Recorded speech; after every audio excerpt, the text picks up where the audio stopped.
যে যাই বলুক না কেন, অবশ্যই বলবো মনীষী থেকে মহাপুরুষ ও দেবদেবীদের নিয়ে অশ্রদ্ধা বা অসংলগ্ন মন্তব্য করা উচিত নয়। না উনি দাদা, না উনি বাবু। কিন্তু আজকের প্রধানমন্ত্রীর মন্তব্য নিয়ে যেভাবে গেল রব, তাতে করে বলবো এটা সার্বিক, বিশেষ করে বাঙালিদের মধ্যে এমনটা হলেও ভালো হতো।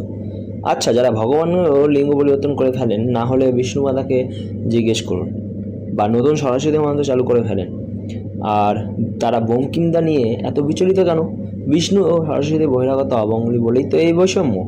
সে জাতীয় সঙ্গীত গাওয়া, বন্দে মাতরম গাওয়ার যখন ভুল হয় যখন রামমোহন রায় পশ্চিমবঙ্গের বিধানসভায় হিন্দুত্ব প্রথা রদ করতে আইন চালুর কথা কেউ বলে, কখনো আবার বিদ্যাসাগরকেও টেনে আনা হয়েছে এতে। রবীন্দ্রনাথ ঠাকুর ফলের জুস খাইয়ে গান্ধীজির অনশন ভাঙানো, কখনো আবার মা শারদা থেকে চৈতন্য মহাপ্রভু সবাই নাকি বিষ্ণু মাতা, সেসব ছড়িয়ে মা দুর্গার সাথে তুলনা করে। না, বিরোধীরাও করতে এগুলো বলছি না, বলছি ইনারা তো বাংলা ও বাঙালির প্রণম্য ও শিক্ষার আলোর পথ প্রদর্শক। ইন্দিরা গান্ধীর রাকেশ রোশনকে চাঁদা পাঠানোর কথাটা তো সবার শোনা। তাহলে এখনকার নেতা মন্ত্রীও তাদের মাথায় বারবার ভুল হয় কি করে?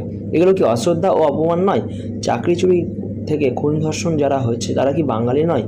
আসলে যে কোনো কিছুতেই ক্ষুদ্র রাজনৈতিক বিরোধিতার নামে বিরোধিতা করতে গিয়ে কী প্রমাণ করতে চাইছে তা বলার অপেক্ষা রাখে না।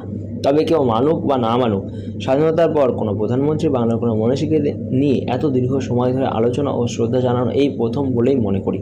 প্রধানমন্ত্রীকে কুর্নিশ জানাই ওনাকে নিয়ে শ্রদ্ধা ও ভাবার জন্য, সেই সঙ্গে ওনাকে নিয়ে ইউনিভার্সিটি থেকে হাসপাতাল করলে ভালো হয়। তবে দ্রুত নিজের ভুল অন দ্য রেকর্ড স্বীকার করে নেওয়া এটাও প্রথম। সুতরাং তারা এসব করে যারা নিজেরাই সব কিছু ভুলে